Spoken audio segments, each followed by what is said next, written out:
محمد وعلى آله وأصحابه وأتباعهم بإحسان إلى يوم الدين.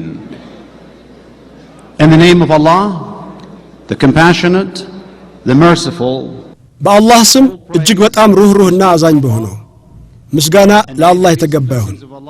በነቢዩ ሙሐመድ ሰለላሁ ዐለይሂ ወሰለም በቤተሰቦቻቸው በባልደረቦቻቸውና እስከ ዕለተ ቂያማ በመልካም በተከተሏቸው ሁሉ ላይ ሰላም ይስፈን። በዚህ ምሽት ለዚህ ታላቅ ፕሮግራም እንኳን ደህና መጣችሁ እላለሁ። እንደሚታወቀው የዛሬው እንግዳችን የታላቅ ሰብዕና ባለቤት አንደበተ ርቱዕና ታዋቂው ምሁር ሲሆን እናንተም ሙሉ ልቦናችሁን ሰጥታችሁ ተከታተሉን ዘንድ በአክብሮት ጠይቃለሁ። በመጀመሪያ ለዚህ ምሽት ፕሮግራም በመክፈቻነት የምንጠቀመው እጅግ በጣም ድንቅ የሆነው የተከበረውን ቁርአን በማንበብ ነው። በመሆኑም ክቡር ሼኽ አዲል ኢብን ሳሊም አልከልባኒን ወደ መድረክ ጋብዛለሁ። እሳቸው በሪያድ በሚገኘው የንጉሥ ኻሊድ መስጂድ ኢማም ናቸው። Ibn Salim al-Kalbani, the Imam of Jami' al-Malik Khalid, King Khalid Jami' Mosque here in Riyadh. So please, Sheikh Adil.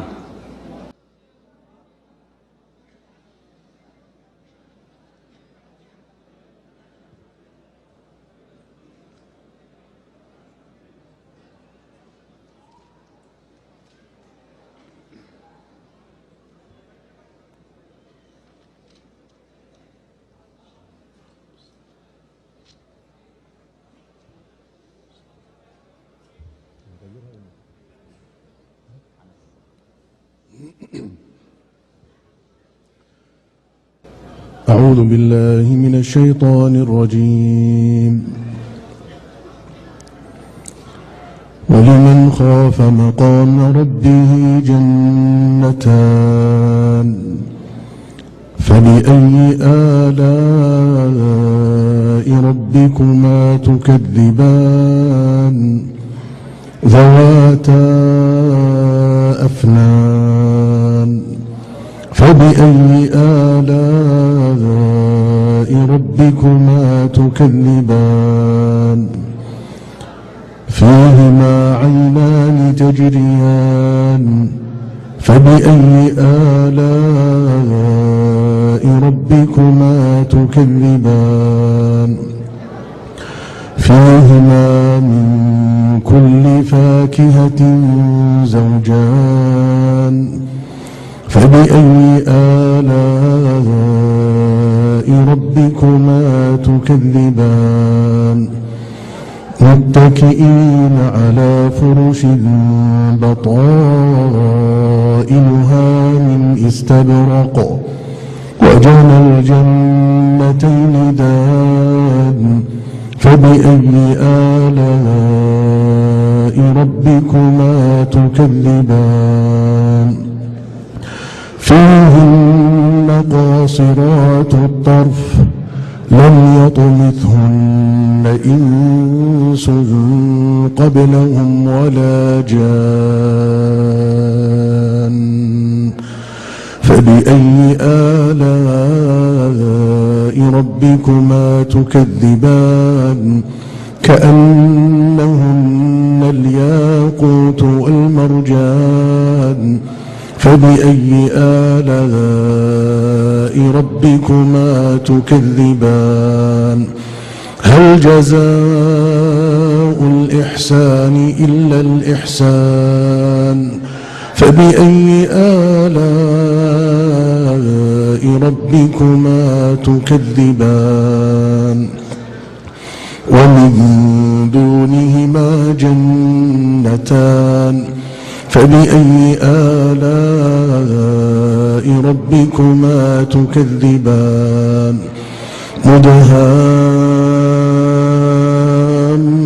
مدهامتان فبأي آلاء ربكما تكذبان فيهما عينان نضاختان فبأي آلاء ربكما تكذبان فيهما وفاكهة ونخل ورمان فبأي آلاء ربكما تكذبان فيهن خيرات حسان فبأي آلاء ربكما تكذبان حور مقصورات في الخيام فبأي آلاء ربكما تكذبان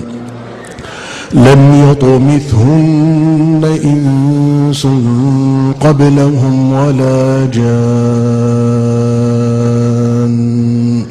فبأي آلاء ربكما تكذبان متكئين على رفرف خضر وعبقري حسان فبأي آلاء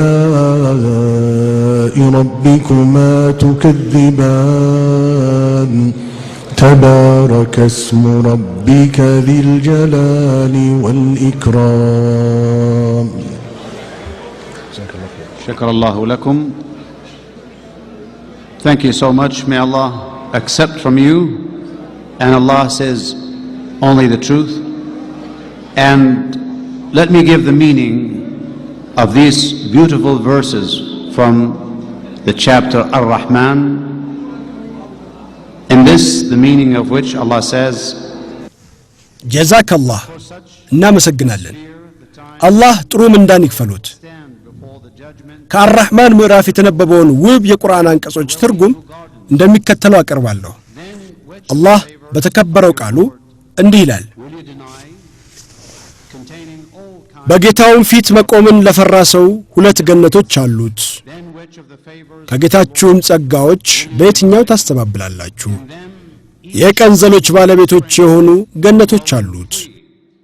ከጌታችሁ ጸጋዎች በየትኛው ታስተባብላላችሁ? በሁለቱ ውስጥ የሚፈሱ ሁለት ምንጮች አሉ። ከጌታችሁም ጸጋዎች በየትኛው ታስተባብላላችሁ? They will recline on carpets whose inner linings will be of rich brocade. በሁለቱ ውስጥ ከፍራፍሬዎች ሁሉ ሁለት አይነቶች እርጥብና ደረቅ አሉ። ከጌታችሁም ጸጋዎች በየትኛው ታስተባብላላችሁ?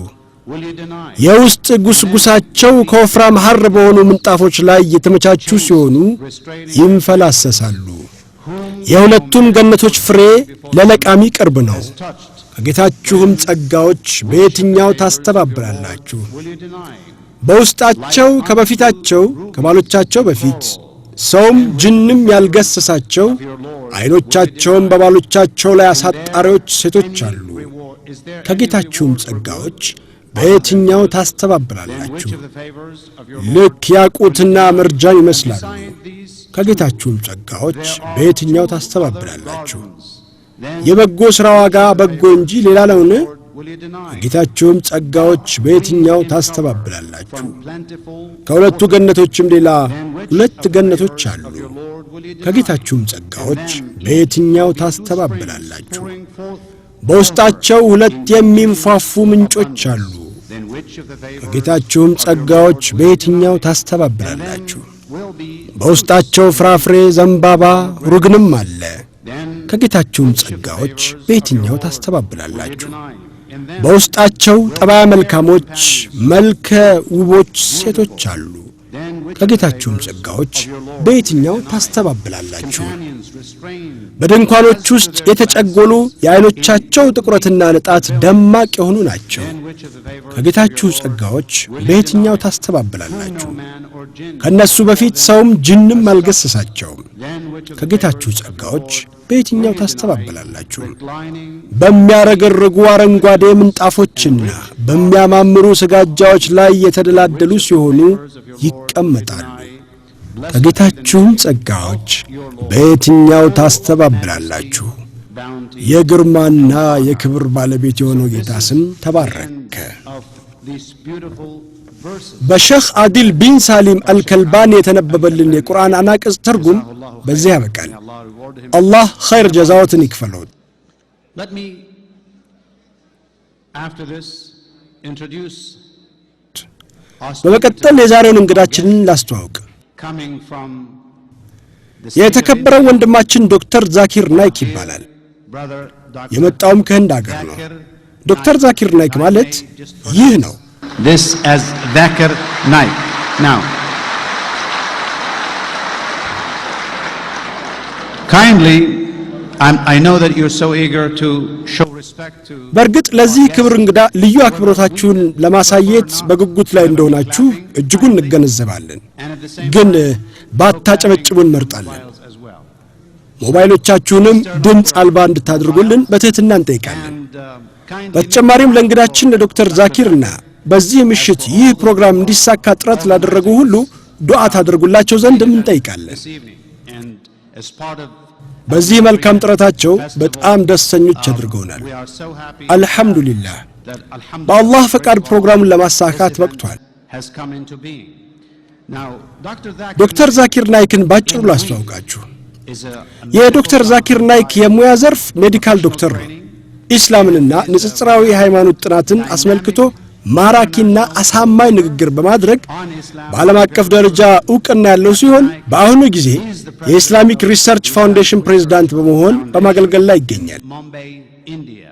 Dr. Zakir clarifies Islamic viewpoints and clear misconceptions. ዶክተር ዛኪር ናይክ ቁርአንና ምንጫቸው የተረጋገጡ የነቢዩ ሰለላሁ ዐለይሂ ወሰለም ሐዲሶችን መሠረት በማድረግ በኢስላም ላይ ያነጣጠሩ ትችቶችንና አስተምህሮቶችን ምላሽ ይሰጣል። ትክክለኛ መልእክታቸውን ያሳውቃል። የሌሎች እምነት መጻሕፍትንና ሳይንሳዊ እውነታዎችን እንዲሁም ሎጂኮችን በመጠቀም የኢስላምን ትክክለኝነት ፍንትው አድርጎ ያሳያል። Critical analysis and የ42 ዓመት ጎልማሳ ነው። challenging questions. ምን ጊዜም በሕዝብ ፊት ንግግር ካደረገ በኋላ ከታዳሚዎች የሚቀርቡለትን አስቸጋሪና ውስብስብ ጥያቄዎችን አሳማኝና አጥጋቢ መልስ በመስጠት ይታወቃል። In the last 10 years, አልሐምዱሊላህ Zakir Naik እሱን ጠንቅቀው ለሚያውቁ ሰዎች በዚህ ጸባዩ በጣም የታወቀ ነው። in this country, Saudi Arabia, in the USA, Canada, the UK, United Arab Emirates, Kuwait, Qatar, Bahrain, Oman, Australia, New Zealand, South Africa. ባለፉት 10 ዓመታት ዶክተር ዛኪር ናይክ ካናዳ፣ የተባበሩት አረብ ኤሚሬቶች፣ ኩዌት፣ ኳታር፣ ባህሬን፣ ኦማን፣ አውስትራሊያ፣ ኒውዚላንድ፣ ደቡብ አፍሪካ፣ ቦትስዋና፣ እንግሊዝ፣ ማሌዥያ፣ ሲንጋፖር፣ በሌሎችም አገሮች ሌሎችም በርካታ አገሮች በዶክተር ዛኪር ተጎብኝተዋል። በዋነኝነት የትውልድ ሀገሩ ህንድ ትጠቀሳለች። በተጨማሪም ሆንግ ኮንግ፣ ታይላንድ፣ ጊያና እና በብዙ ሀገሮች በመዘዋወር የዳዕዋ ተልእኮን ተወጥቷል።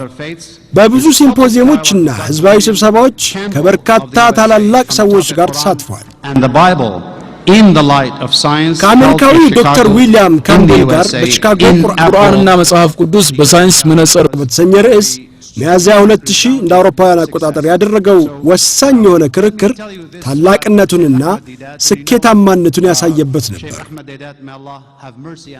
አሁን ደግሞ ስለ ሼኽ አህመድ ዲዳት ትንሽ ነገር ልንገራችሁ። እንደሚታወቀው ሼኽ አህመድ ዲዳት ኢስላምንና ንጽጽራዊ ሃይማኖትን አስመልክቶ ንግግር በማድረግ የሚታወቁ ነበሩ። አላህ ይዘንላቸውና ይህ ታላቅ ሰው ታዲያ ዶክተር ዛኪር ናይክን ዲዳት ፕላስ በማለት ሰይመውታል። ይህንንም ስያሜ የሰጡት በ1994 ነበር። ከ2000 በኋላ በሚያቀርባቸው ህዝባዊ ንግግሮችም ዓለም ወደ እሱ ፊቱን ያዞረች እስከሚመስል ድረስ የሰው ልብ መቆጣጠር ችሏል። ዶክተር ዛኪር ናይክ አብዱል ከሪም በዳዕዋው ዘርፍና በተነጻጻሪ ሃይማኖቶች ጥናት እጅግ ስኬታማ ሆኗል። እኔ 40 ዓመት የወሰደብኝን እሱ በ4 ዓመታት ያሳካ ታላቅ ሰው ነው። ሌሎች ተጨማሪ 40 ዓመታትና ከዚያም በላይ እንደሚያገለግለን ተስፋ እናደርጋለን። Dr. Naik, may Allah give him long life in the service of his deen. Now, Dr. Zakir Naik appears regularly on many international TV channels. አላህ የዶክተር ዛኪር ናይክን ዕድሜ ዲንን በማገልገል ላይ ያስረዝምለት። He's also ዶክተር ዛኪር ናይክ ከ150 በላይ በሚሆኑ ሀገሮች ሽፋን ባላቸው ዓለም አቀፍ ቻናሎች ስክሪን ላይ ይታያል፣ ይደመጣል። የፒስ ቲቪ ቻናልም የበላይ ጠባቂ ነው። የፒስ ቲቪ እውን መሆን እጅግ ያስደስተኛል። ምክንያቱም እኔን ጨምሮ ሌሎች ወንድሞችና እህቶች ባለፈው ህዳር በሙምቤ ህንድ ውስጥ በክብር እንግድነት ተጋብዘን ያየሁት ነገር እጅግ አስደናቂ ነበር። glad that we did and made that trip and ይህ ራሳቸውን መስዋዕት ያደረጉ የፒስ ቲቪ እና የአይአርኤፍ ወይም ኢስላሚክ ሪሰርች ፋውንዴሽን ጥረት ውጤት ነው። በርካታ ሰዎች በፒስ ቲቪ እና በአይአርኤፍ ሥራ ተጠቃሚዎች ሆነዋል። great success of having so many people አሁን ያለምንም መዘግየት ውድና የተከበረ ወንድሜን ዶክተር ዛኪር ናይክን ወደ መድረክ ልጋብዝ። ይዞላችሁ የሚቀርበው ርዕስ እኔን ጭምር ያስደነቀ እጅግ ማራኪና ውብ ነው። ርዕሱ የጀነት ቁልፍ ይላል። ምን ማለት እንደሆነ በዚህ ምሽት ፕሮግራም ላይ ይገልጽላችኋል። ስለዚህ ዶክተር ዛኪር ናይክ ወደ እኔ እንድትመጣ ጋብዛለሁ። እባካችሁ ማጨብጨብ አያስፈልግም።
Alhamdulillah wassalatu wassalam ala rasulillah wa ala alihi wa sahbihi ajmain amma ba'd a'udhu billahi minash shaitanir rajim bismillahir rahmanir rahim inna ad-dina inda Allahi al-islam rabbi shrah li sadri wa yassir li amri wahlul 'uqdatam min lisani yafqahu ምስጋና ለአላህ ይገባው። ሰላትና ሰላም በአላህ መልእክተኛና በቤተሰቦቻቸው ባልደረቦቻቸው ላይ ይስፈን። ከተረገመው ሸይጣን በአላህ ተጠበቃለሁ። በአላህ ስም እጅግ በጣም ሩህሩህና አዛኝ በሆነው አላህ ዘንድ የተወደደ ሃይማኖት ኢስላም ብቻ ነው። ጌታዬ ሆይ ልቤን አስፋልኝ፣ ነገሬንም ለኔ አክራልኝ፣ ከምላሴም መኩላተፍን ፍታልኝ፣ ንግግሬን ያውቃሉና። የተከበራችሁ እንግዶች፣ እናትና አባቶቼ፣ እህትና ወንድሞቼ ሁላችሁንም በእስላማዊ ሰላምታ አሰላሙ አለይኩም ወራህመቱላሂ ወበረካቱ በማለት እንኳን ደህና መጣችሁ እላለሁ። የአዳራሹ መብራቶች እንዲበሩ እጠይቃለሁ። እባካችሁ የመብራት ተቆጣጣሪዎች ሁሉም አምፖሎች እንዲበሩ አድርጉ። ጀዛኩሙላህ። አመሰግናለሁ።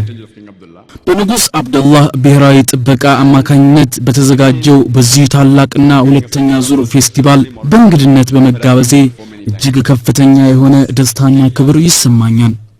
በዚህ አዳራሽ ለሁለተኛ ጊዜ ነው ንግግር እያደረግኩ ያለሁት። ከአሁን በፊት በንጉስ ፋህድ የባህል ማዕከል ጉብኝት አድርጌያለሁ። የዛሬ ምሽት ፕሮግራማችን ርዕስ የጀነት ቁልፍ ይላል። ማንም ሰው የጀነትን ቁልፍ ምንነት ለማወቅ ይፈልጋል።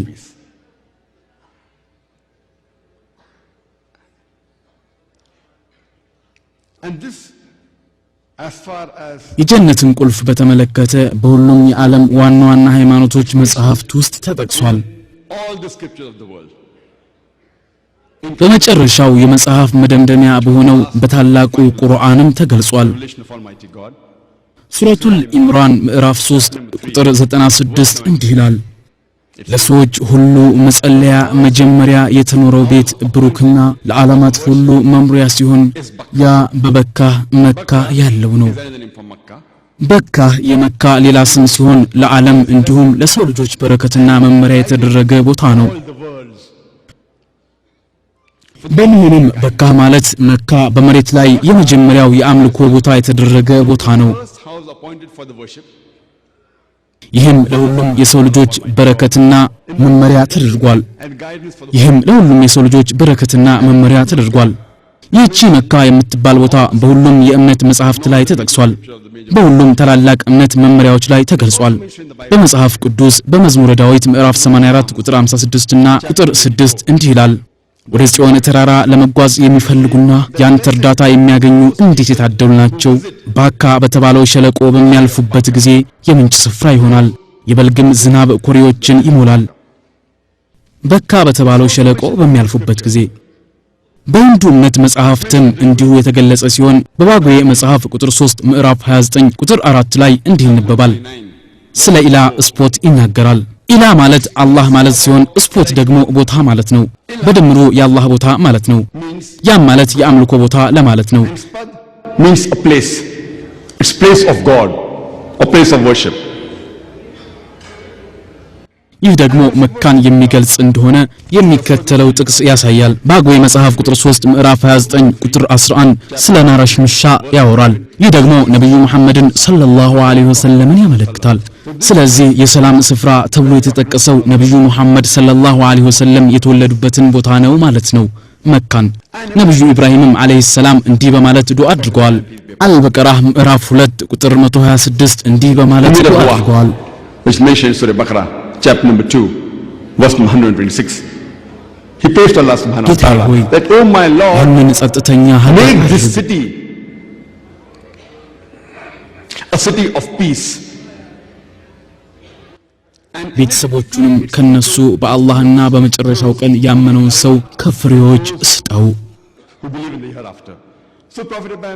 ስለዚህ ነብዩ ኢብራሂም አለይሂ ሰላም አላህ መካን የሰላም ከተማ እንዲያደርጋትና ነዋሪዎቿንም በአላህና በመጨረሻው ቀን ያመኑትን ከፍራፍሬዎች እንዲመግባቸው ዱዓ አድርገዋል።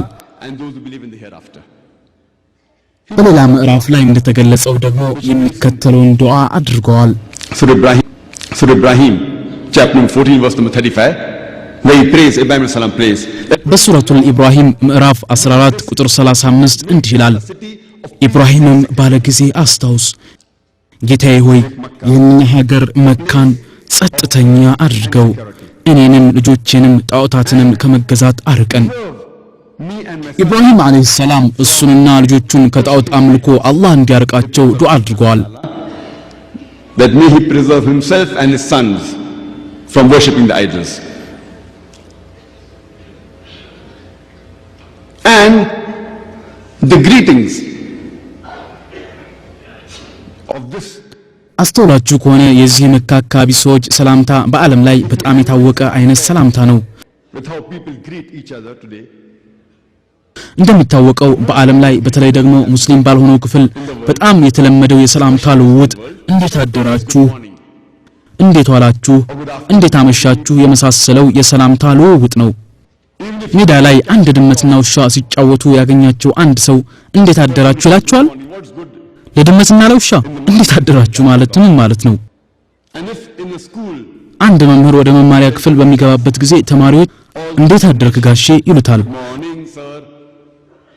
ምናልባትም መምህሩ ከሚስቱ ጋር ተጣልቶ አድሮ ሊሆን ይችላል። መልሶ ላለመምጣት ወስኖ ሊሆን ይችላል መምጣት እየፈለገ። እሱም እናንተ እንደምን አደራችሁ ይላል። ሌሎችም የሰላምታ ልውውጥ መንገዶች አሉ። ለምሳሌ ሄሎ፣ ሃይ። ከምንም በላይ ግን ዋነኛ የሰላምታ ልውውጥ መንገድ ሰላም ለእናንተ ይሁን ሰላምታ ነው። አሰላሙ አለይኩም። ይህ ሰላምታ በነብዩ ኢሳ አለይሂ ሰላም ጭምር ተብሏል። Salam. Jesus Christ peace be upon him in the Gospel of Luke chapter number 24 verse number 36 where he goes in the upper room. ኢየሱስ ክርስቶስ አለይሂ ሰላም በሉቃስ ወንጌል ምዕራፍ 24 ቁጥር 36 እንደተጠቀሰው ወደ ሐዋርያቶቹ በመጣ ጊዜ በዕብራይስጥ ቋንቋ አሰላሙ አለይኩም አላቸው፣ ሰላም ለእናንተ ይሁን ለማለት። በቁርአን በሱረቱል አንዓም ምዕራፍ 6 ቁጥር 54 ላይ ደግሞ ይህ ተገልጿል። እነዚያ በተአምራታችን የሚያምኑት በመጡ ጊዜ ሰላም በእናንተ ላይ ይሁን በላቸው። Say peace be on you. በቁርአን በሱረቱል ኒሳ ላይም የሚከተለው ተገልጿል። በምዕራፍ 4 ቁጥር 86 በሰላምታ በተከበራችሁም ጊዜ ከርሷ ይበልጥ በማረ ሰላምታ አክብሩ ወይም እርሷኑ መልሷት። ይህም ማለት አንድ ሰው አሰላሙ አለይኩም ባላችሁ ጊዜ ወአለይኩም ሰላም ወራህመቱላሂ ብላችሁ መመለስ አለባችሁ። አንድ ሰው አሰላሙ አለይኩም ወራህመቱላሂ ቢላችሁ ወአለይኩም ሰላም ወራህመቱላሂ ወበረካቱ ብላችሁ መመለስ አለባችሁ። ነገር ግን እንዲህ ማድረግ ካልቻላችሁ ቢያንስ ተመጣጣኙን መመለስ ይኖርባችኋል። ተመጣጣኝ መመለስ አለበት ሲባል አንድ ሰው አሰላሙ አለይኩም ወራህመቱላሂ ወበረካቱ ቢላችሁ ወአለይኩም ሰላም ወራህመቱላሂ ወበረካቱ ብላችሁ መመለስ አስፈላጊ ነው። አሰላሙ አለይኩም ያላችሁ ሰው ከልብ በመነጨ ሁኔታ ወአለይኩም ሰላም በማለት ልትመልሱለት ይገባል። በእርግጥ በማንኛውም መልኩ ቃሉን ልትናገሩት ትችላላችሁ። ሆኖም ስነ ምግባር የተሞላበት ሊሆን ግድ ነው። በጥቅሉ በእስላምና በሌሎች እምነቶች የሚገኝ ሰላምታ ሰላም ለእናንተ ይሁን ሰላምታ ነው። ቁርአን ሰላምታን እንድንለዋወጥ የሚያዘን እርስ በርሳችን ስንገናኝ ብቻ አይደለም፣ በችግርና ባለመረጋጋትም ጊዜ ጭምር እንጂ። For example, the Quran says in Surah Furqan, chapter number 25, verse number 63. በሱረቱል ፉርቃን ምዕራፍ 25 ቁጥር 63 እንዲህ ይላል፣ የአርራህማንም ባሮች እነዚያ በምድር ላይ በዝግታ የሚሄዱት ባለጌዎችም በተናገሯቸውም ጊዜ ሰላም የሚሉት ናቸው። እነሱ እንዲህ ይላሉ፣ ቃሉ ሰላማ፣ ሰላም ይላሉ። That means when the ignorant also approach them, they say qalu salama. They say peace. It's mentioned in the Quran in Surah Qasas chapter number 28, verse number 55, that በቁርአን በሱረቱል ቀሶስ ምዕራፍ 28 ቁጥር 55 ላይ አላህ እንዲህ ብሏል፣ ውድቅንም ቃል በሰሙ ጊዜ ከርሱ ይርቃሉ። ለኛ ስራዎቻችን አሉን፣ ለእናንተም ስራዎቻችሁ አሏችሁ፣ ሰላም በእናንተ ላይ ይሁን፣ አላዋቂዎችን አንፈልግም ይላሉ። በጦርነት ጊዜ ሳይቀር ቁርአን ሰላምን ያውጃል። ብዙውን ጊዜ ኢስላምን ለማጠልሸት ከሚፈልጉ አካላት የሚጠቀስ አንድ የቁርአን አንቀጽ አለ። እሱም በሱረቱ ተውባ ምዕራፍ 9 ቁጥር 5 ያለው አንቀጽ ሲሆን ካፊሮችን መግደል እንደሚቻል የሚያሳይ አድርገው ያቀርቡታል። ይህን ግን በትክክለኛው አገባብ ከተረጎምነው እነሱ ከሚሉት ተቃራኒ ነው። ምክንያቱም አንቀጹ የሚያወራው በጦር ሜዳ ላይ ስላለ ሁኔታ ነው። አጋሪዎችን ባገኛችሁባቸው ስፍራ ግደሏቸው። የሚቀጥለው አንቀጽ ማለትም አንቀጽ 6 ብዙውን ጊዜ ሰዎችን አልፈው ወደ አንቀጽ 7 ይገባሉ። ለዚህ መልስ ይሰጣል። ከአጋሪዎችም አንዱ ጥገኝነትን ቢጠይቅ የአላህን ቃል ይሰማ ዘንድ አስጠጋው፣ ከዚያም ወደ መጠበቂያው ስፍራ አድርሰው። don't just give it to them, escort them to a place of security so that they may hear the word of Allah subhanahu wa ta'ala. So even at times of war, when enemies seek peace, በጦርነት ጊዜ እንኳን ሳይቀር ጠላት ጥገኝነት በፈለገ ጊዜ ሰላም በሆነ ቦታ እንድታስጠጋውና የአላህን ቃል እንዲሰማ እንድታደርገው ያዛል። the verse of Surah Anfal chapter number 8 verse number 60, which says that prepare your steeds of war. በሱረቱል አንፋል ምዕራፍ 8 ቁጥር 60 ላይ ደግሞ በጦርነት ጊዜ ጠላቶቻችሁ እንዲሸበሩ አድርጉ የሚል መልእክት ተቀምጧል። ወዲያውኑ በሚቀጥለው ምዕራፍ 8 ቁጥር 61 ላይ ጠላት ሰላም የመፍጠር ፍላጎት ካለው እናንተም ወደ ሰላም ተዘንበሉ በማለት ይመክራል። ስለዚህ ሰላም በችግርና ጦርነት ጊዜ እንኳን ሳይቀር የሰላም ማስፈኛ መንገድ ነው። በዋነኝነት የታዘዘው ሰላም ነው። Even at times of war, the best prescribed solution is peace.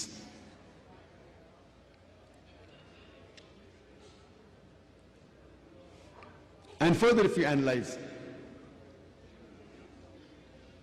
it's mentioned in the Quran. In Surah Fatiha, በሱረቱል ፋቲሃ ምዕራፍ 1 ቁጥር 4 ላይ የተገለጸውን ካስተዋል የሚከተለውን እናገኛለን። ማሊክ የውሚዲን፣ የፍርዱ ቀን ባለቤት የሆነው የፍርዱ ቀን ንጉስ የሆነው። Malik Yawmuddin. It's further mentioned in Surah Al-Hashr. በሱረቱል ሐሽር ምዕራፍ 59 ቁጥር 23 ላይም ተመሳሳይ መልእክት ተቀምጧል። መሊኩል ቅዱስ ሰላም፣ The king, ንጉሱ ከጉድለት ሁሉ የጠራው የሰላም ባለቤቱ። the source of peace, as-salam. ይህ አላህን ሱብሓነሁ ወተዓላን ለመግለጽ ነው። That he is the king. ኃያሉን ጌታ እሱ ንጉስ ነው። He is እሱ ከጉድለት የነጻ ነው እሱ የሰላም ምንጭ ነው አሰላም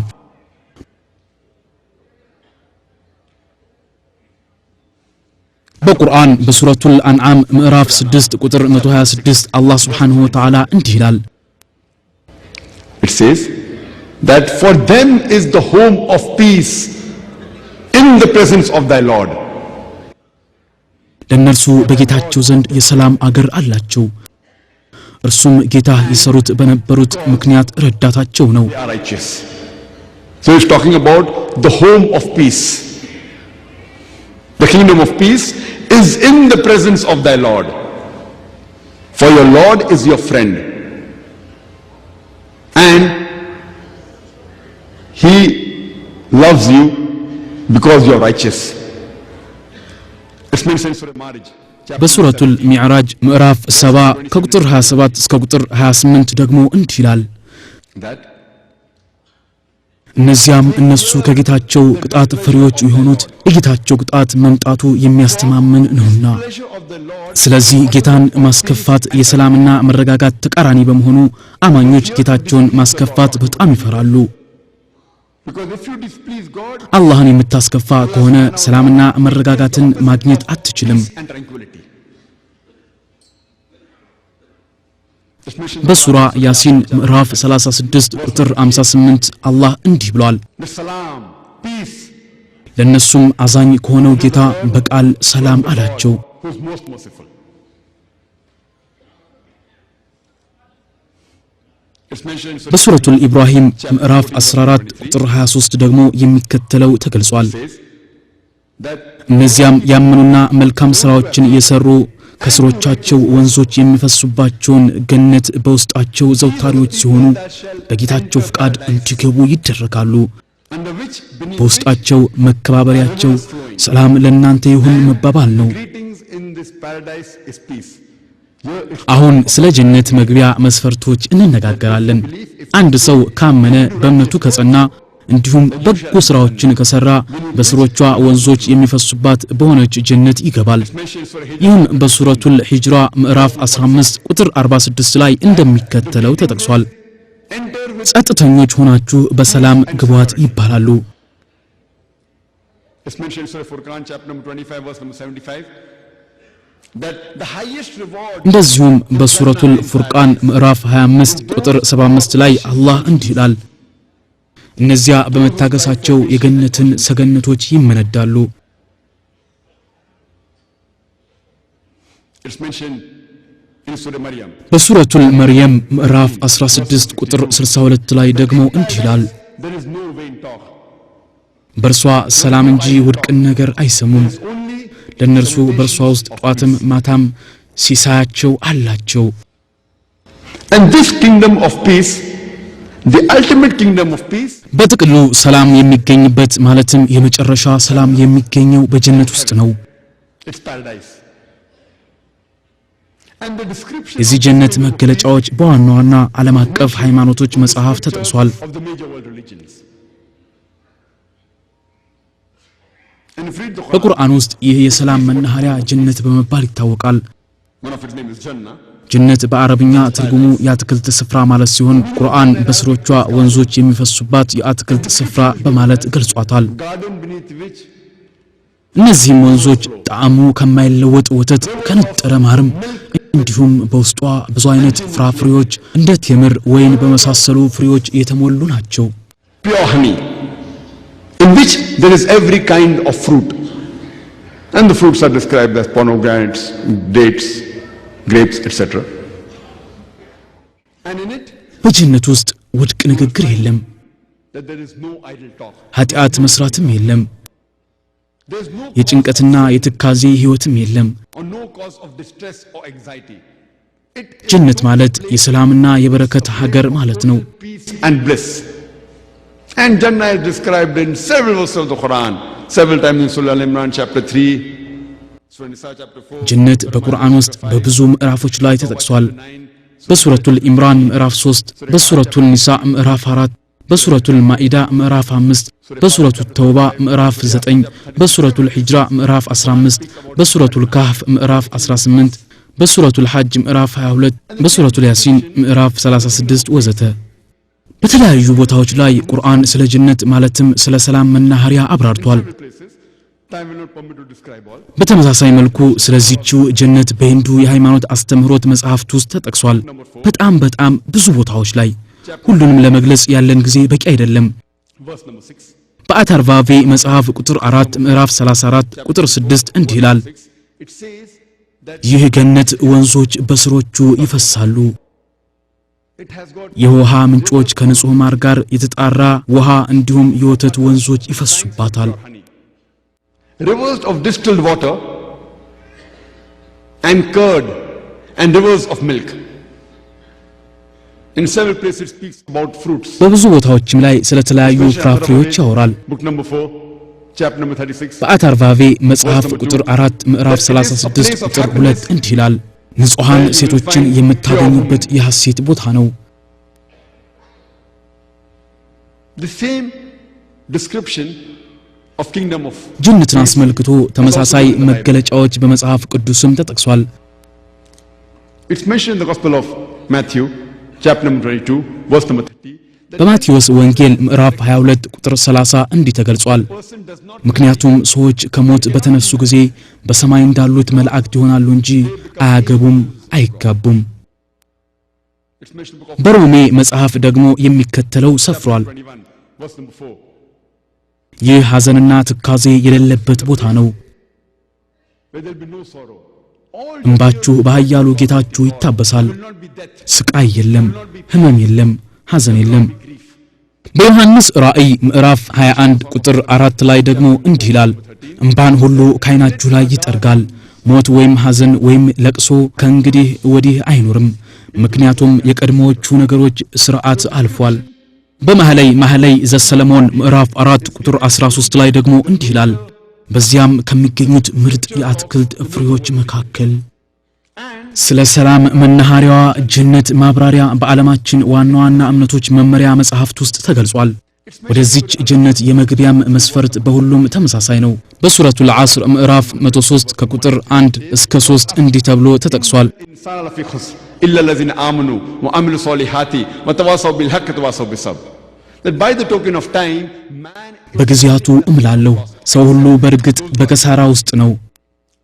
እነዚያ ያመኑትና መልካሞችን የሰሩት በእውነትም አደራ የተባባሉት በመታገስም አደራ የተባባሉት ብቻ ሲቀሩ። በዋናነት የጀነት መግቢያ ዋና መሰረቶች ሁለት ናቸው። አንደኛው መስፈርት ኢማን ሲሆን ሁለተኛው ደግሞ በጎ ስራ ነው። በሱረቱል ዐስር ስለ ሁለተኛው 4 መስፈርቶች ተገልጸዋል። እነሱም የመጀመሪያው እምነት፣ በጎ ስራ፣ ሰዎችን በመልካም መምከር፣ ሰዎችን በትዕግስት አደራ ማለት ናቸው። የጀነት መግቢያ ቁልፍ ዋነኛው ከኢስላም አዘናቶች ውስጥ መጀመሪያ ላይ የሚገኘው ላኢላሃ ኢላላህ ሙሐመዱር ረሱሉላህ የሚለው ነው። ይህም በሶሒህ ቡኻሪ ቮሊዩም 1 ሐዲስ ቁጥር 8 ተገልጿል። የዚህ ሐረግ ትርጉም ከአላህ ውጭ በእውነት የሚመለክ ጌታ የለም፣ ነብዩ መሐመድ ሰለላሁ ዐለይሂ ወሰለም ደግሞ የአላህ መልእክተኛ ናቸው የሚል ነው።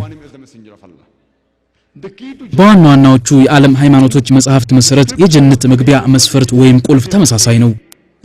ይህም ከአላህ ውጭ በእውነት የሚመለክ ጌታ የለም ብሎ ማመንና ነብዩ መሐመድ ሰለላሁ ዐለይሂ ወሰለም የአላህ መልእክተኛ ናቸው ብሎ መመስከር ነው። ሁሉም እምነቶች ወደ ጀነት ሊያስገቡ ስለሚችሉ ዋና ስራዎች ይገልጻሉ። ለማንኛውም የመጀመሪያውን መስፈርት እንነጋገር። ይህም የአምላክ ማንነት በዋና የዓለም ሃይማኖቶች የሚለው ነው። በሂንዱ የእምነት መጽሐፍት ላይ ስለተገለጸው የአምላክ ማንነት በቅድሚያ ልግለጽ። አንድን ስለ እምነቱ ጠለቅ ያለ ዕውቀት የሌለውን የሂንዱ እምነት ተከታይ በስንት አምላክ ታምናለህ ብለን ብንጠይቀው በ3 በመቶ አሊያም በ1 ሺህ ሊል ይችላል። ሌሎች ደግሞ በሚሊዮን የሚቆጠርን ቁጥር ሊጠቅሱልህ ይችላሉ። አንዱን በሃይማኖቱ ጥሩ ግንዛቤ ያለውን ሂንዱ ብትጠይቀው ደግሞ አንድ አምላክ እንዳለ ይነግርሃል። ተራው የሂንዱ እምነት ተከታይ ፓንቲዝም በሚል ፍልስፍና የተጠመቀ ነው። ይህ ፍልስፍና ማንኛውም ነገር አምላክ ነው ብሎ ያምናል። ይህም ፀሐይ አምላክ ናት፣ ዛፍ አምላክ ነው፣ ጨረቃ አምላክ ናት፣ እባብ አምላክ ነው፣ ሰውም አምላክ ነው። አንድ ሙስሊም እምነቱ ሁሉም ነገር አምላክ ነው ሳይሆን የአምላክ ነው የሚል ነው። ሁሉም ነገር የአላህ ነው። ፀሐይ የአላህ ነው፣ ዛፍ የአላህ ነው፣ የሰው ልጅ የአላህ ነው፣ ጨረቃ የአላህ ናት፣ ፀሐይ የአላህ ናት። ስለዚህ በሙስሊምና በሂንዱ መሃል ያለው ልዩነት ይህ ነው። አንድ ተራ ሂንዱ ሁሉም ነገር አምላክ ነው ይላል፣ ሙስሊም ደግሞ ሁሉም ነገር የአላህ ነው ይላል። ልዩነቱ የተፈጠረው በአፖስትሮፍ ኤስ አማካኝነት ነው። የአፖስትሮፍ ምልክቷ ከኤስ በፊትና በኋላ መሆኗ ይህን የአፖስትሮፍ ችግር መቅረፍ ከቻል በሙስሊምና በሂንዱ መሃል ያለው ልዩነት ይፈታል። ቁርአን በሱረቱል ኢምራን ምዕራፍ 36 ቁጥር 64 ላይ እንዲህ ይላል፣ የመጽሐፉ ባለቤቶች ሆይ በእኛና በእናንተ መካከል ትክክል ወደ ሆነች ቃል ኑ፣ እርሷም አላህን እንጂ ሌላን ላንገዛ በእርሱም ምንንም ላናጋራ ከፊላችንም ከፊሉን ከአላህ ሌላ አማልክት አድርጎ ላይዝ ነው በላቸው። እንዲህ ቢሉም እኛ ሙስሊሞች መሆናችንን መስክሩ በላቸው። እናም በአንድ እምነት ውስጥ ያለን የአምላክ ጽንሰ ሐሳብ ለመረዳት የእምነቱ ተከታዮች የሚሰሩትን መመልከት ተገቢ አይደለም። ትክክለኛና አዋጩ መንገድ የአምላክን ጽንሰ ሐሳብ ከምንጩ ከእምነቱ መጽሐፍት መረዳት ነው። መጽሐፍቱ ምን እንደሚሉ መገንዘብ ያሻል። የአምላክን ማንነት በሂንዱይዝም ለመረዳት የሂንዱ መጽሐፍትን መመርመር ያሻል። በስንዳኖ ፓኒሽን ምዕራፍ 6 ክፍል 2 አንቀጽ 1 እንዲህ የሚል ተቀምጧል፣ አምላክ አንድ ነው፣ ሁለተኛ የለውም። በሽታ ሹታራ ፓኒሽን ምዕራፍ 6 ቁጥር 9 ላይ ደግሞ እንዲህ ይላል፣ አምላክ ወላጆች የሉትም፣ ጓደኛም የለውም፣ ኃያሉ አምላክ አባት የለውም፣ እናትም የለውም፣ የበላይም የለውም። በሽታ ሽታራ ፓኒሽን ምዕራፍ 4 ቁጥር 19 ደግሞ አምላክ ፓቲማ የለውም ይላል። የፓቲማ ትርጉም ምስል፣ ፎቶግራፍ፣ ስዕል፣ ሐውልት፣ ቅርጽ ወዘተ ነው። በመሆኑም ለአምላክ ፓቲማ የለውም። ምክንያቱም ለአምላክ ምስል የለውም፣ ፎቶግራፍ የለውም፣ ስዕልም የለውም፣ ሐውልትም የለውም፣ ቅርጽም የለውም።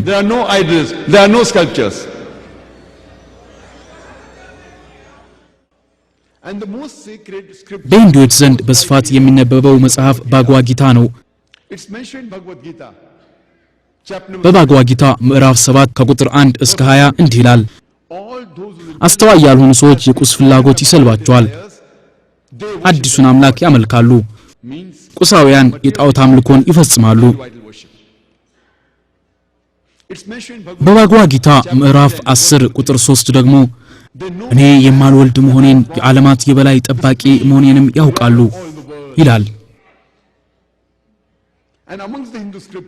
በሂንዱ እምነት ተከታዮች ዘንድ እጅግ ተነባቢ በሆኑ ቬድ ውስጥ ደግሞ የሚከተለው ሰፍሯል፣ አምላክ ፓቲማ የለውም። ቀደም ብለን እንደገለጽነው ፓቲማ ማለት ስዕል፣ ምስል፣ ጣዖት፣ ፎቶግራፍ፣ ሐውልት ማለት ነው። አምላክ ደግሞ ምስል የለውም፣ ስዕል የለውም፣ ጣዖት የለውም፣ ፎቶግራፍ የለውም፣ ሐውልት የለውም፣ ቅርጽም የለውም። There are no images, there are no pictures, there are no paintings, there are no portraits, there are no sculptures, there are no statues, there are no idols. It's mentioned in Yajurved chapter በባግዋ ምዕራፍ 40 ቁጥር 8 ኃያሉ ጌታ ንጹህ ሲሆን ምስያ የለውም። በምዕራፍ 40 ቁጥር 9 ደግሞ እንዲህ ይላል፣ እነሱ ወደ ጨለማ እየገቡ ነው፣ እነዚያ አሳምቡቲን የሚያመልኩ። አሳምቡቲን ጉዛን አካላትን የሚያመለክት ነው፣ እሳት፣ ውሃ፣ አየር ወዘተ። አንቀጹ ይቀጥላል፣ አሳምቡቲን የሚያመልኩ ወደ ጨለማ ይገባሉ። አሳምፑቲ ማለት ጉዛን አካሎችን የሚገልጽ ነው፣ ጠረጴዛ፣ ወንበር፣ ጣዖት ወዘተ። በአታርቫቬ መጽሐፍ ቁጥር 20 ሂም 55 ቁጥር 3 ላይ የሚከተለው ተገልጿል፣ ኃያሉ ጌታ የተላቀ ነው ይላል። ከቬዳ መጽሐፍት ውስጥ ባግዋ በሰፊው የሚነበብ መጽሐፍ ነው። በባግዋ መጽሐፍ ቁጥር 1 ሂም 164 ቁጥር 46 እንዲህ በማለት ተገልጿል፣ አምላክ አንድ ነው። ሰዎች በተለያዩ ስሞች ሊጠሩት ይችላሉ። sages, saintly people call him by a variety of names.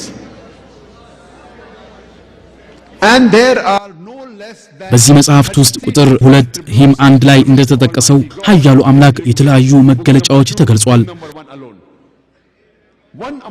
ከነዚህ አንዱ በሂም 1 ቁጥር 3 ላይ የተጠቀሰው በርሃማ የሚለው ስያሜ ነው። is called as በርሃማ ማለት ፈጣሪ ነው። the creator. If you translate, ወደ አረብኛ ስንተረጉመው ኻሊቅ ይሆናል። it means khaliq. በእንግሊዝኛ ደግሞ ክሬተር ነው። Creator. እኛ ሙስሊሞች አንድ ሰው ኃያሉ ጌታን ኻሊቅ ክሬተር ወይም ብርሃማ ማለቱ ጉዳያችን አይደለም። ነገር ግን ብርሃማ አራት ጭንቅላት ያለው እያንዳንዱ ጭንቅላት ላይ ዙፋን የደፋ ነው ከተባለ ያኔ አባባሉን አንቀበለውም። እንዲህ አይነቱን እኛ ሙስሊሞች እንቃወማለን። በተጨማሪም ለኃያሉ ጌታ መስያን ማድረግን እንቃወማለን። ይህ ደግሞ ከሽታ ሻታራ አፓኒሽን ምዕራፍ ቁጥር 19 መልእክት ጋር መቃረን ነው። ለአምላክ መስያ የለውም። በመጽሐፉ ቁጥር 2 ሂም 1 ቁጥር 3 ላይ ደግሞ ቪሽኑ የሚል መጠሪያ አምላክ ተገልጿል። ቪሽኑን ብንተረጉመው ተንከባካቢ ማለት ነው። ተንከባካቢ የሚለውን በአረብኛ ብንገልጸው ረብ የሚለውን ቃል ይተካል። እኛ ሙስሊሞች አንድ ሰው ኃያሉን ጌታ ረብ ማለቱ ተንከባካቢ አሊም ቪሽኑ ከስያሜው ጉዳይ የለንም። ነገር ግን አምላክ ማለት አራት እጅ አለው። ባንዱ ቻክራ ወይም ዲስከስ ይዞበታል፣ በሌላ እጁ የእንስሳ ቅርፊት ይዟል፣ ወይም ወፍን እየጋለበ ነው፣ ወይም የባብ ቆዳ ላይ ተኝቷል የሚለውን አባባልና መስያን ማድረግ ሙስሊሞች አይቀበሉትም። በተጨማሪም ለኃያሉ አምላክ መስያ ማድረግ ነው። ይህ ደግሞ በየጁርቬድ ምዕራፍ 38 ቁጥር 3 ለአምላክ አምሳያ የለውም የሚለውን አንቀጽ ይጋጫል። በባግዋ መጽሐፍ ቁጥር 8 ሂም 1 ቁጥር 1 እንዲህ የሚል ሰፍሯል፣ እሱን በብቸኝነት አምልኩ። Worship him alone.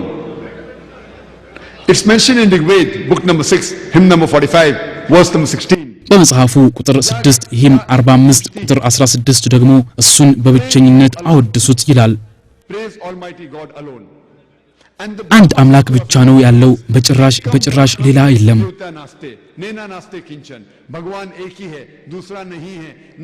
በጥቅሉ የሂንዱ የእምነት መጽሐፍትን የሚያነብ ማንኛውም ሰው የአምላክን ጽንሰ ሐሳብ በትክክል ይገነዘባል። የጀነትንም ቁልፍ ለመጨበጥ መስመሩን ይዟል። You should understand the concept of God in Hinduism and you understand the key to the kingdom of heaven, to the kingdom of peace.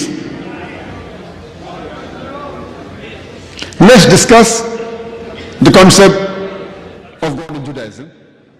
አሁን ደግሞ የአምላክን ጽንሰ ሐሳብ በአይሁድ እምነት እንመልከት። Verse number 4.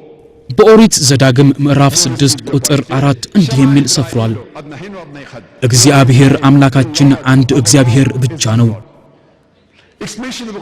በትንቢተ ኢሳይያስ ምዕራፍ 43 ቁጥር 11 ደግሞ እንዲህ ይላል፣ ላድናችሁ የምችል እኔ እግዚአብሔር ብቻ ነኝ።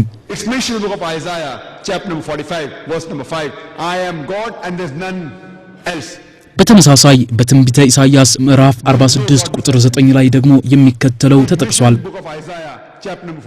አምላክ እኔ ብቻ እንደሆንኩና እኔንም የሚመስል ሌላ አምላክ እንደሌለ እወቁ ይላል። It's further mentioned in the book of Deuteronomy, chapter number 5, verse number 7 and 8. በኦሪት ዘዳግም ምዕራፍ 5 ከቁጥር 7 እስከ 8 ላይ ደግሞ የሚከተለው ተገልጿል፣ ከኔ በቀር ሌላ አምላክ አታምልክ፣ በሰማይም ሆነ በምድር ወይም ከምድር በታች ባለው ውሃ ውስጥ ከሚኖሩት ነገሮች የማንኛውንም ምስል ጣዖት አድርገህ አታምልክ።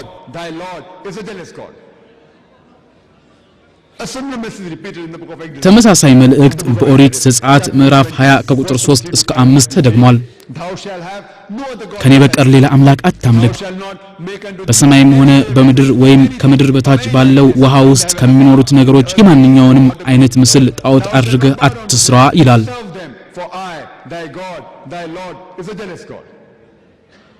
ብሉይ ኪዳንን ብታነቡ ኦሪትን ብታነቡ የአምላክን ጽንሰ ሐሳብ በአይሁድ እምነት ምን እንደሚመስል ትረዳላችሁ። የጀነትንም ቁልፍ በእጃችሁ ታስገባላችሁ። አሁን ደግሞ የአምላክን ማንነት በክርስትና ምን እንደሚመስል እንነጋገር። ከዛ በፊት ግን የተወሰኑ ነጥቦችን ማብራራት እፈልጋለሁ። ይህም እስልምና በኢየሱስ ክርስቶስ ማመንን እንደ እምነት ዘርፍ አድርጎ ያመጣ ብቸኛ ከክርስትና ውጭ ያለ ሃይማኖት ነው። እኛ ሙስሊሞች እንደ ሙስሊም በኢየሱስ ክርስቶስ ካላመን እኛ የምናምነው እሱ ትክክለኛ የኃያሉ አላህ መልእክተኛ መሆኑን ነው። እኛ የምናምነው እሱ መሲህ መሆኑን ነው።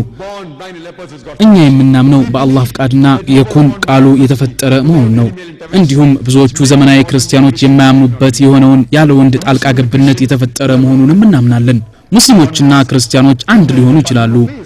ግን አንድ ጥያቄ ልጠይቅ። በሁለቱ እምነቶች መሃል ያለው አለመግባባት ምን ላይ ነው? አዎ አለመግባባቱ ያለው ብዙሃኑ ክርስቲያኖች ኢየሱስ ክርስቶስን አለይሂ ሰላም ጌታ ነው የሚል እሳቤ ማዳበራቸው ነው። እሱ ኃያሉ አምላክ ነው ማለታቸው ነው። በእርግጥ መጽሐፍ ቅዱስን ካነበባችሁ አንድም ቦታ ላይ የለም እኔ ጌታ ነኝ አምልኩኝ በማለት የተናገረበት በሙሉ መጽሐፍ ቅዱስ ውስጥ አይገኝም። እደግመዋለሁ። በመጽሐፍ ቅዱስ ውስጥ አንድም አረፍተ ነገር አጠራጣሪ እንኳን የሆነ አረፍተ ነገር ኢየሱስ ክርስቶስ በራሱ እኔ አምላክ ነኝ አምልኩኝ ያለበት የለም። That I am God, always worship me. In fact, if you read the Bible, መጽሐፍ ቅዱስ ላይ ኢየሱስ ክርስቶስ እንዲህ ያለበት ቦታ አለ። በዮሐንስ ወንጌል ምዕራፍ 14 ቁጥር 28 እንዲህ ይላል፣ አብ ከኔ ይበልጣል። በዮሐንስ ወንጌል ምዕራፍ 10 ቁጥር 29 አባቴ ከሁሉ ይበልጣል። ማቴዎስ ወንጌል ምዕራፍ 12 ቁጥር 28 እኔ አጋንንትን የማስወጣ በእግዚአብሔር መንፈስ ከሆነ።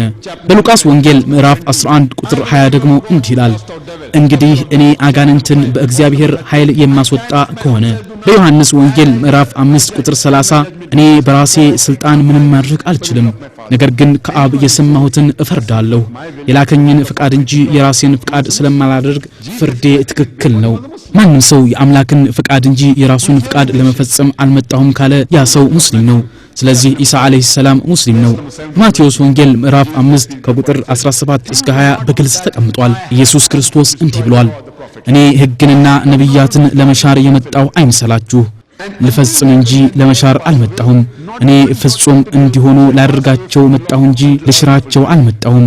በእውነት እላችኋለሁ ሰማይና ምድር እስኪያልፍ ድረስ ሕግ ሁሉ ይፈጸማል እንጂ ከሕግ አንዲት ጭረት ወይም አንዲት ነጥብ አትሻርም። ስለዚህ ከነዚህ ትእዛዞች አነስተኛ የሆነችውን አንዷን እንኳን የሚያፈርስና ሌሎችም ሰዎች እንዲህ እንዲያደርጉ የሚያስተምር ሰው በመንግሥተ ሰማይ አነስተኛ ይሆናል። ነገር ግን ትእዛዞቹን ሁሉ የሚፈጽምና ሌሎችም ሰዎች እንዲህ እንዲፈጽሙ የሚያስተምር ሰው በመንግሥተ ሰማይ ታላቅ ይሆናል። የእናንተ ጽድቅ ከሙሴ ሕግ መምህራንና ከፋርሳውያን ጽድቅ ካልበለጠ ወደ መንግሥተ ሰማይ ከቶ አትገቡም እላችኋለሁ። he has got no images. You cannot make images of Almighty God.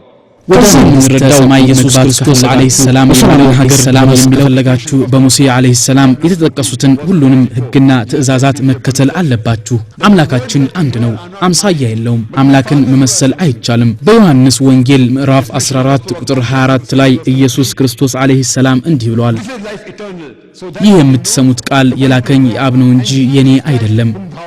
በዚሁ በዮሐንስ ወንጌል ምዕራፍ 17 ቁጥር 3 ላይ ደግሞ እንዲህ የሚል ሰፍሯል፣ የዘላለም ሕይወትም ብቻህን እውነተኛ አምላክ የሆንከውን አንተንና የላከውን ኢየሱስ ክርስቶስን ማወቅ ነው። በማቴዎስ ወንጌል ምዕራፍ 19 ከቁጥር 16 እስከ 17 ደግሞ አንድ ቀን አንድ ሰው ወደ ኢየሱስ መጥቶ መምህር ወይ የዘላለም ሕይወትን ለማግኘት ምን መልካም ነገር ማድረግ ይገባኛል ሲል ጠየቀው። ኢየሱስም ስለ መልካም ነገር ለምን ትጠይቀኛለህ? መልካም የሆነ አንድ አምላክ ብቻ ነው። ወደ ሕይወት ለመግባት ከፈለክም ትእዛዞቹን ፈጽም አለው። ኢየሱስ ክርስቶስ አለይሂ ሰላም መንግሥተ ሰማይን መውረስ ከፈለክ እኔ አምላክ እንደሆንኩ እመን አላለም። እሱ አለው መንግሥተ ሰማይ መግባት ከፈለክ፣ የሰላሟን ሀገር መውረስ ከፈለክ፣ ጀነት መግባት ከፈለክ ትእዛዞቹን ፈጽም ነው። If you want to enter Jannah, you have to keep the commandments. And it's clearly mentioned in the book of Acts, chapter number 2, verse number 22. Ye men of Israel, listen to this. በሐዋርያት ሥራ ምዕራፍ 2 አንቀጽ 22 ላይ ደግሞ የሚከተለው በግልጽ ሰፍሯል። Wonders and miracles and signs. የእስራኤል ሰዎች ሆይ ይህን ቃል አዳምጡ። እናንተም እንደምታውቁት የናዝሬቱ ኢየሱስ ከእግዚአብሔር ዘንድ ለእናንተ የተገለጠ መለኮታዊ ሥልጣን ያለው ነው። ይኸውም በእርሱ አማካኝነት እግዚአብሔር ተአምራትን፣ ድንቅ ነገሮችን፣ ታላላቅ ምልክቶችን ሁሉ በእናንተ ፊት በማድረግ ተረጋግጧል። It's mentioned in the Gospel of ኢየሱስ ክርስቶስ አለይሂ ሰላም ሲጠየቅ ለሙሳ አለይሂ ሰላም የተነገረውን ነው የደገመው። በማርቆስ ወንጌል ምዕራፍ 12 ቁጥር 29 ላይ እንዲህ ይላል፣ እስራኤል ሆይ ስማ፣ እግዚአብሔር አምላካችን አንድ አምላክ ነው። We shall understand መጽሐፍ ቅዱስን በትክክል ያነበበ የአምላክን ማንነት በክርስትና ይረዳል። እንዲሁም መንግሥተ ሰማይን ወይም የሰላምን ሀገር እንዴት እንደሚወርስ ይገነዘባል። Let's discuss the concept of God in Islam. አሁን ደግሞ የአምላክን ማንነት በእስልምና አስተምህሮ እንወያይ። አምላክን በተመለከተ አንድ ሙስሊም ሊሰጥ የሚችለው ምርጥ መልስ ሱረቱል ኢኽላስ ላይ የተጠቀሰው ነው። Huwallahu ahad. Say he is Allah one and only. Allahu samad. በል እርሱ አላህ አንድ ነው። አላህ የሁሉ መጠጊያ ነው። አልወለደም አልተወለደምም፣ ለእርሱም አንድም ቢጤ የለውም። This is a four-line. በዚህ በሱረቱል ኢኽላስ ምዕራፍ 112 ከቁጥር 1 እስከ 4 የተጠቀሰው የአላህን ማንነት የሚያስረዳ የታላቁ ቁርአን ጥቅስ ነው። ምናልባት አንድ ሰው እንዲህ አይነቱ አካል አምላክ ነው ሊል ይችላል። ያ የቀረበው አካል በዚህ አራት መስመር ትርጓሜ ክልል ውስጥ ከጸደቀ ማንኛውም ሙስሊም ይህን አካል እንደ አምላክ ለመቀበል የሚያግደው ነገር የለም። የመጀመሪያው ቁል ሁወላሁ አሐድ፣ በል እርሱ አላህ አንድ ነው። ሁለተኛው አላሁ ሶመድ፣ አላህ የሁሉ መጠጊያ ነው። ሶስተኛው ለም የሊድ ወለም ይውለድ፣ አልወለደም አልተወለደምም። አራተኛው ወለም የኩን ለሁ ኩፉወን አሐድ፣ ለእርሱም አንድም ቢጤ የለውም። ይህ በቁርአን የተጠቀሰ ባለ አራት መስመር የአምላክ ጽንሰ ሐሳብ ነው። ይህም የቲዮሎጂ ስነ ሃይማኖት መሰረት ነው። ቲዮ ማለት ፈጣሪ ሲሆን ሎጂ ደግሞ ጥናት ነው። ስለዚህ ቲዮሎጂ ማለት የፈጣሪ ጥናት ማለት ነው። ሱረቱል ኢኽላስ በመሆኑም የቲዮሎጂ መሰረታዊ ነጥብ ነው። የፈጣሪ ጥናት መሰረታዊ ነጥብ። አንድ ሰው አንድን አካል በአምላክነት ሲያመልክ ያ የሚመለክ ነገር በሱረቱል ኢኽላስ ሊመዘን ይገባዋል። በዚህ ሚዛን ያ የሚመለክ አካል ትክክለኛ አምላክ መሆን አለመሆኑ ይለያል። ለምሳሌ ባግዋ ራጂኒሽ ጌታ ነው ብለው የሚያምኑ ሰዎች አሉ። ባግዋ ራጂኒሽን ለሚዛን እናቅርበው። የመጀመሪያው ሚዛን ቁል ሁወላሁ አሐድ፣ አላህ አንድ ነው በል የሚለው ነው። ባግዋ ራጂኒሽ ጌታ ነኝ የሚል ብቸኛ ሰው ነው። በመቶዎች የሚቆጠሩ ሰዎች አሉ። በተለይ ደግሞ በእኛ ሀገር አምላክ ነኝ የሚሉ በሺዎች የሚቆጠሩ ሰዎች አሉ። ስለዚህ እሱ ብቸኛ አምላክ ነኝ የሚል ሰው ሊሆን ይችላል? ሊሆን አይችልም። በቀጣዩ ሚዛን እንመዝነው። አላሁ ሶመድ፣ አላህ የሁሉ መጠጊያ ነው። የባግዋ ራጂኒሽን ግለ ታሪክ በምናነብበት ጊዜ በተለያዩ በሽታዎች ሲሰቃይ እንደነበር ያሳያል። አስቡ፣ ኃያሉ አምላክ በበሽታዎች ሲሰቃይ። Chronic backache,